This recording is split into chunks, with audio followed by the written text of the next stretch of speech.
सातारा जिल्हा तसा बागायतदारांचा जिल्हा म्हणून ओळखला जातो, परंतु मान आणि खटाव हे दोन तालुके दुष्काळी तालुके म्हणून ओळखले जातात. जिल्ह्यातील महाबळेश्वरला सर्वाधिक तर मान आणि खटावला सर्वात कमी पाऊस पडतो. पण अशा कठीण परिस्थितीतही तेथील शेतकरी संघर्ष करून शेती फुलवतो. याचाच प्रत्यय मान तालुक्यातील मार्डी गावात आला आहे. प्रगतशील शेतकरी किरण फोळ यांनी उच्च शिक्षित असूनही नोकरीच्या शोधात मुंबई पुण्यासारख्या शहराकडे न जाता डाळिंबाची 500 झाडे लावून 2 विहिरींच्या माध्यमातून पाणी देऊन 305 रुपये प्रति किलो 4.5 टनांची विक्री केली आहे. या तरुणाचे सर्वत्र कौतुक करण्यात येत आहे.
आता डाळिंब वगैरे पुसताय, कशासाठी पुसताय काय?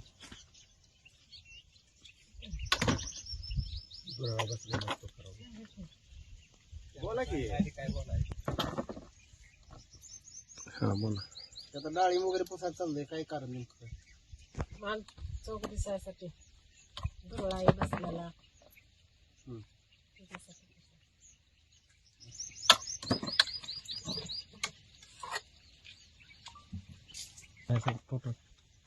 आता ह्यातल्या निम्म्या झाडांचं मी साधारण 120 झाड आहेत. आणि 305 तुम्ही आता म्हणल्याप्रमाणे कुठला माल आहे ते 305 गेला? ही सगळा मोठ्यातला सगळा म्हणजे जम्बो साईज असते. साधारण वेट काय? 500 ग्रॅम 450 ग्रॅमच्या पुढचे सगळे जम्बो मध्ये जातात. ओके. साधारण ही साईज राहते त्याची. सरासरी मधलं सरासरी मध्ये मग आता हे काय करतात, हे म्हणजे ह्याचा नंबर वेगळा आहे, 3 नंबर मध्ये जाणार, ह्याच्यापेक्षा थोडं मोठं ही 2 नंबर मध्ये येणार, असं ह्या तिघांचा ऍव्हरेज काढलं जातं. प्रत्येकाचा रेट वेगळा मिळतो की वेगवेगळा. आता हा 300 ने गेला तर हा 250 ने जाईल, हा 200 ने जाईल. म्हणजे झाडं ही सुरुवातीला मी गावातच घेतली होती. कुठली नर्सरी म्हणून आहे, शिवाजी पवारांची, तिथं मी घेतली होती. त्याची लागण वगैरे कशा अंतरानं केली, काय केली? लागण 9x14. माझ्या ट्रॅक्टरने स्प्रे असले त्यामुळे 9x14.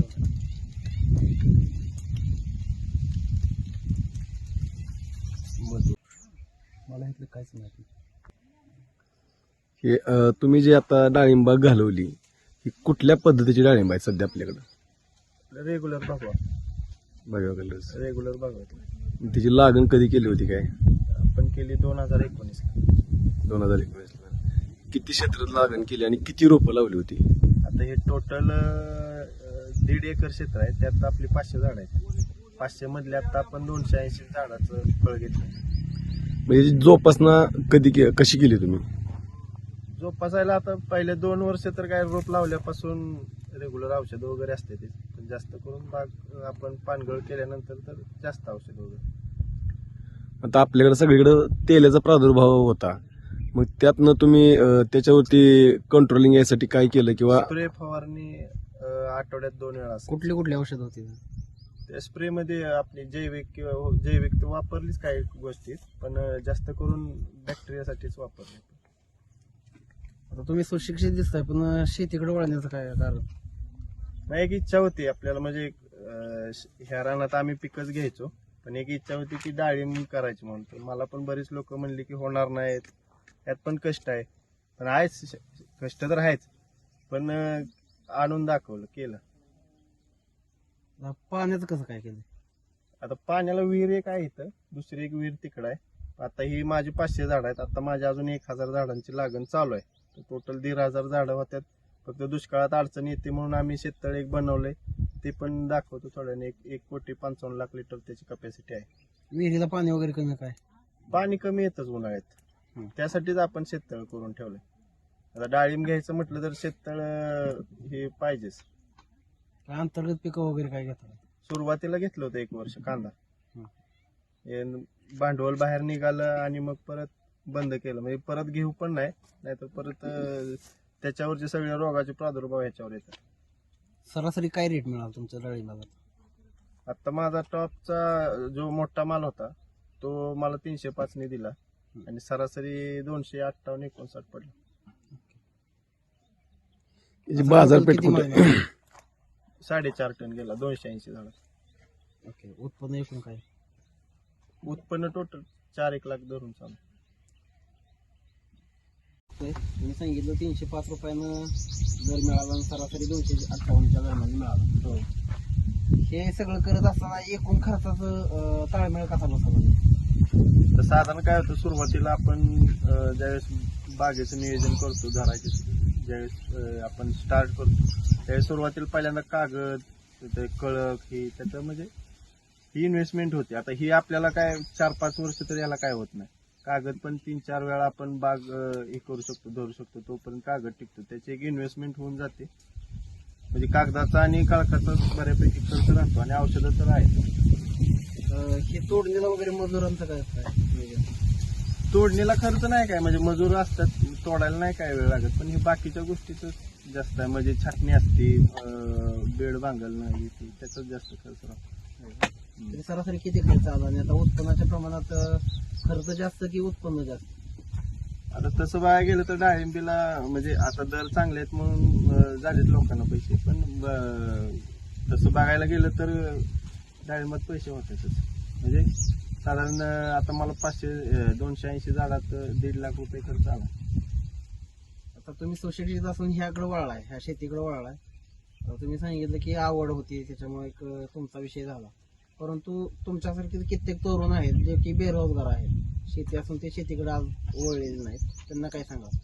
माझं तर एवढंच म्हणणं आहे, म्हणजे शेतीकडे तर वळालं पाहिजे, पण हायटेक सगळ्या गोष्टी अवलंब केला पाहिजे. तरुण आता शिकलेले आहेत, त्यामुळे त्यांना काय जास्त सांगण्याची गरज लागणार नाही.